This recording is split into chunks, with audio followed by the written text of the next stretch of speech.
In this video, pumunta kami sa 5 sa pinakasikat na kainan dito sa Pasig City. Mula sa breakfast food, sikat na kakanin, makasaysayan at pinakamatandang panaderya sa Pasig, pansitan at sikat na halo-halo na ipinagmamalaki ng aking hometown. Kaya tara, samahan niyo ko sa must try food in Pasig City.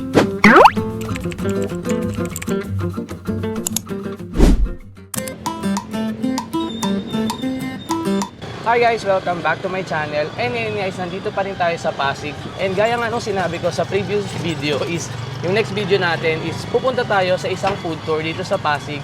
Pero ngayong video nga na to is hindi ako nag-iisa kasi kasama ko nga pala yung kapatid ko. Yan, si JM in Pasig. And ngayon is papunta na kami sa meeting location natin.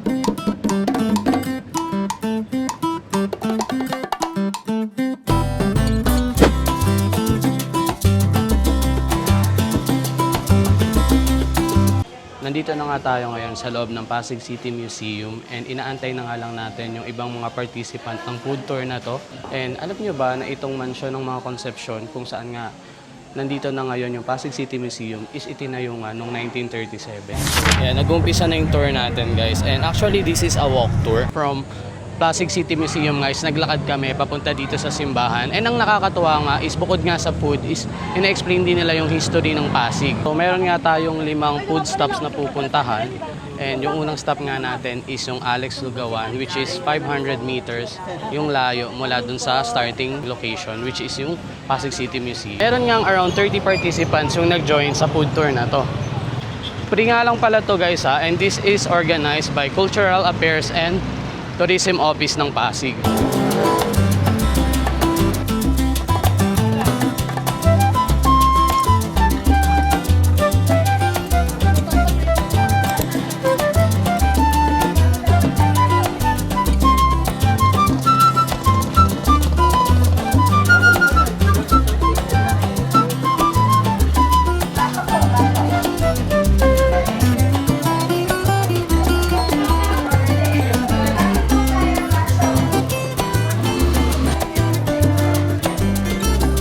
Nandito na nga tayo sa Alex Lugawan and ang specialty nga nila dito is syempre number 1 lugaw, tokwat baboy and yung lumpiang toge. By the way, yung owner nga pala is binigyan kami ng free na gulaman sa lahat ng mga joiner ng tour. Nandito na nga tong order natin guys. So in-order natin lahat ng recommendation nila. So ito yung tokwat baboy, ito yung lugaw, tapos ito yung lumpiang toge. Nag-add na rin kami ng siomaw, favorite yan ng kapatid ko. Tapos itong lumpiang sariwa. Kain tayo. Nung college ako guys, dito kami kumakain. Kaya isa ako sa buhay na patotoo na masarap talaga yung pagkain dito. Ito yung tokwat baboy nila. Oh. Sobrang lambot ng baboy nito. And yung lumpia. And kung gusto niyo naman ng rice, may mga rice meal din sila. Ito naman yung siomai. Yun, tapos na nga tayong kumain guys. And yung total nga nung bill natin is 195 pesos. After nga natin sa Lugawan is pupunta naman tayo sa isa sa mga pinakasikat na sumanan dito sa Pasig. Let's go!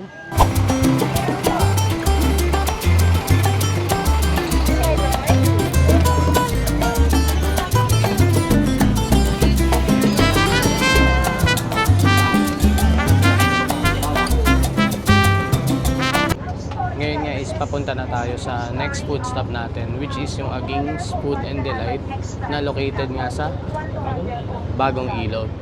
And sikat nga to sa mga suman nila na may mga feeling.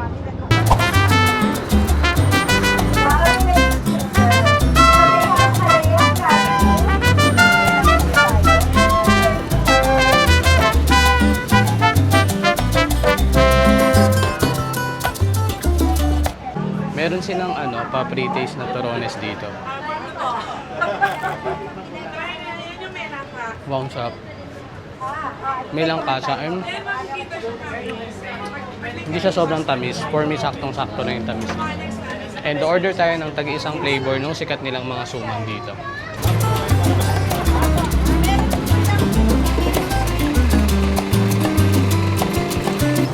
Nagbigay din sila ng libreng ice candy. And nakakatuwa, yung flavor niya is matcha.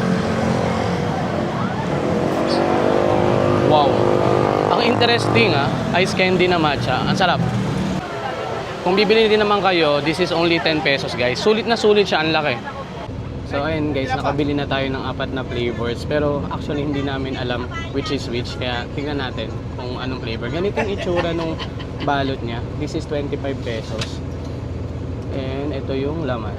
So makikita nyo, merong ube. And medyo brownish yung ano niya. I think ito yung sikat nilang ube na may leche flan. Ayun, tikman natin. Ang sarap, bite size lang pala siya. Yung 4 na piraso nga is 100 pesos. And mas malaki lang siya ng konti sa bite size. Mga 2 kagat siya. Medyo matamis siya for my taste. Pero masarap yung combination ng flavor at ng lasa. Ngayon naman is papunta na tayo sa oldest bakery sa Pasig, which is itong Dimasalang. Nandito na nga tayo sa Dimasalang, and ito nga yung oldest living bakery sa buong Pilipinas, at ipinangalan nga to sa pen name ng ating pambansang bayani na si Jose Rizal.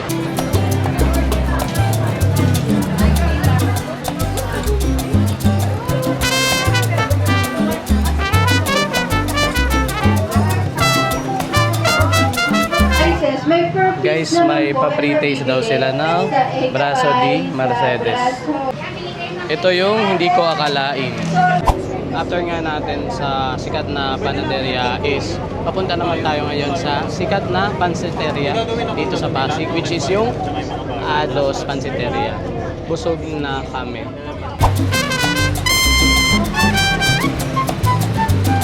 Nandito na nga tayo sa Ados Pansiteria, and binuksan nga to noong 1952. And alam nyo ba na nung college ako, ilang beses din kaming naka-order dito sa pansitan na to. Sobrang sarap ng pansit nila, malaman at sobrang malasa.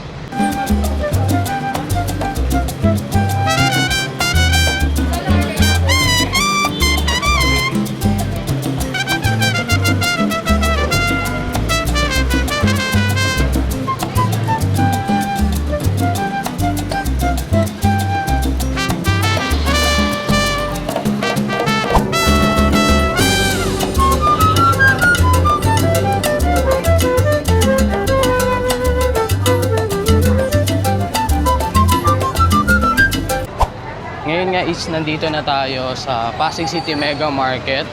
Kasi nga nandito yung last food stop natin, which is yung Charings Halo-Halo. Kung napanood nyo nga yung last video natin is dumaan nga tayo dun sa Charings. And ngayon nga is isa nga yun sa pupuntahan natin. Isa pa nga sa nakaka-excite guys, yung mga tinake out daw natin is kakainin natin sa 11th floor nitong tower, which is yung revolving restaurant nga. So yung tinake out natin sa Ados, dyan natin itatry, and yung bibili natin ngayon sa Charings is dyan din natin kakainin. So daming beses ko nang nadaanan tong tower na to. Curious ako kung ano ang nasa loob, and finally ngayong araw is makakapasok na rin tayo.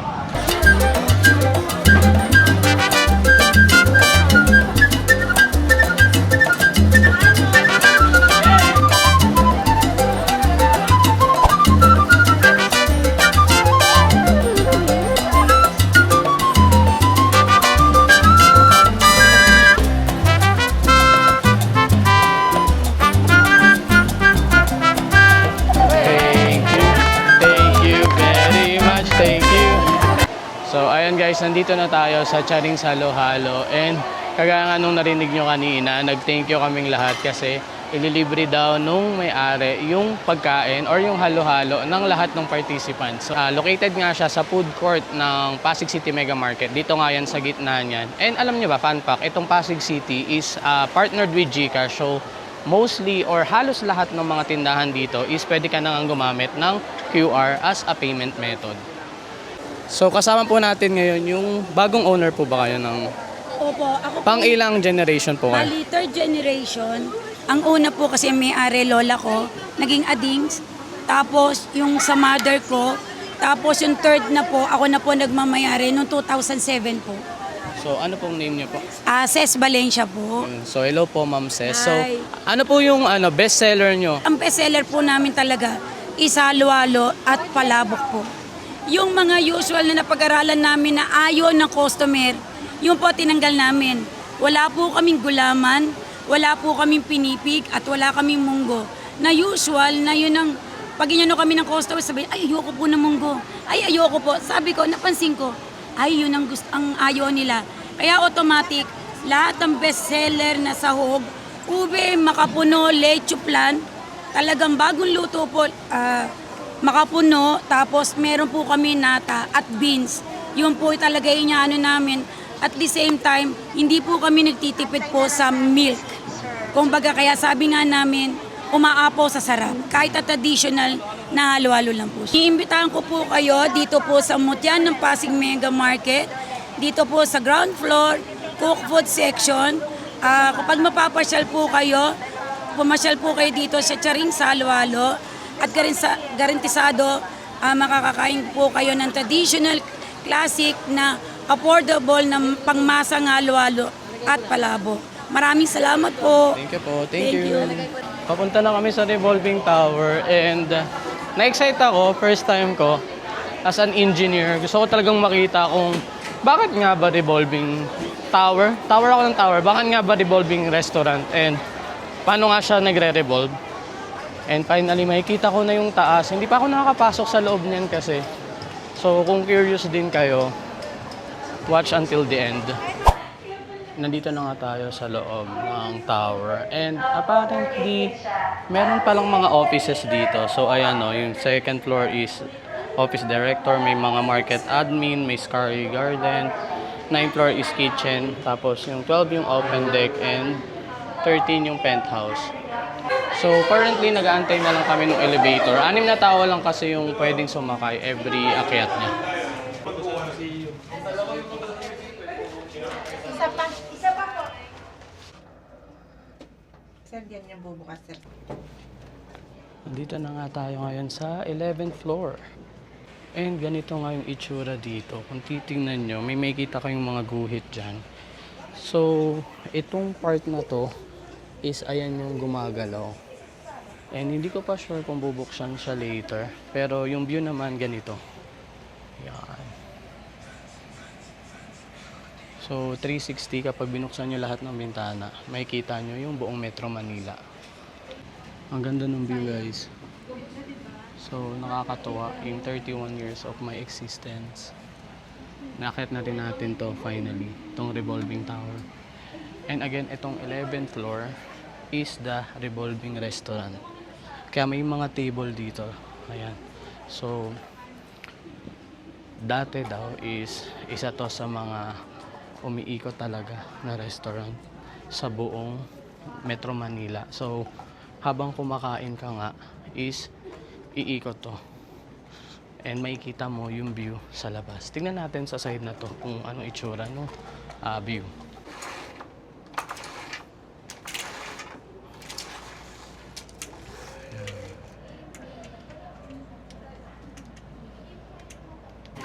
Ito na nga yung ano natin, Ados Pancit. Buksan ko sa harap. Hahab-habin ko na lang, guys. So ito yung itsura niya. Oh.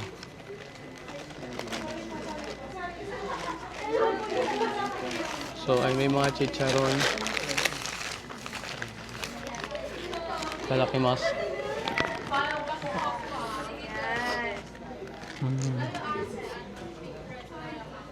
Ang sarap. Hindi nagbabago yung lasa. Same na same pa din. Barbie.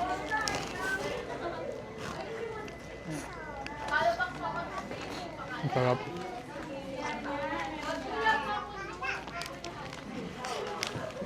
Next natin is ito namang barbecue nila.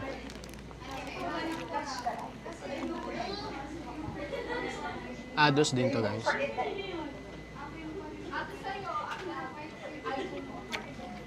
Chop.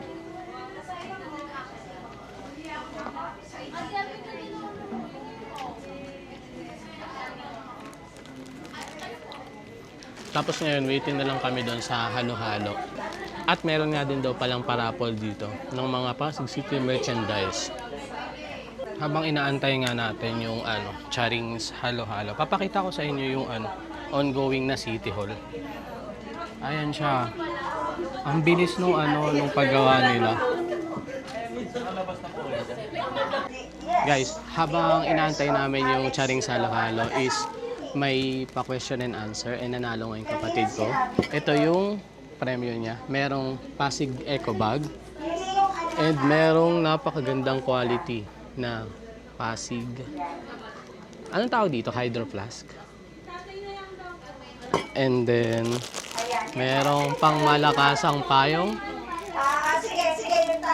And merong sticker pack ng mga sikat na lokasyon sa Pasig. Ayan. So, thank you so much, Pasig. Nanalo rin ako, guys. And actually, nandito na rin yung charings. Ayan. So, meron tayong palabok and halo-halo. Take out. And tingnan nyo naman kung gaano karami yung gatas. Wow!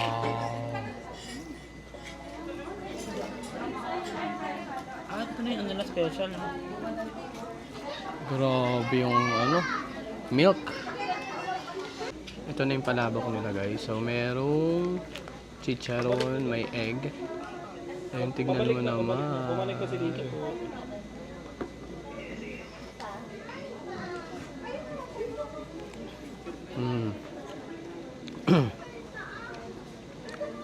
Kakaiba yung sauce nila.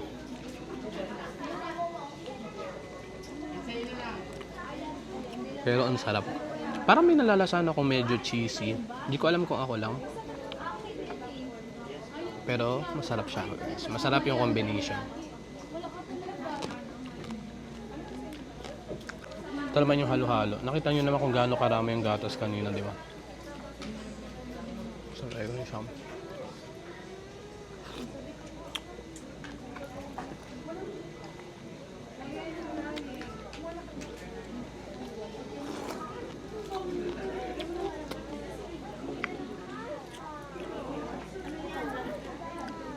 Tapos yung nakikita nyo, hindi yan gulaman. Mga ano yan. Nata de coco, kaong, ube, and may sago rin. Ang sarap talaga nito. Walang pagbabago. Thank you so much sa panonood ng video na to. Grabe, sobrang nabusog ako ngayon. Hindi lang sa tiyan, pati sa kaalaman about dito sa Pasig. And again, thank you so much. Nandito tayo ngayon sa 11th floor ng Revolving Tower dito sa Pasig City. Until my next video, please like, share, comment, and pwede rin kayong mag-request ng iba pang mga content dyan sa comment section. Thank you again for watching. See you, Nara!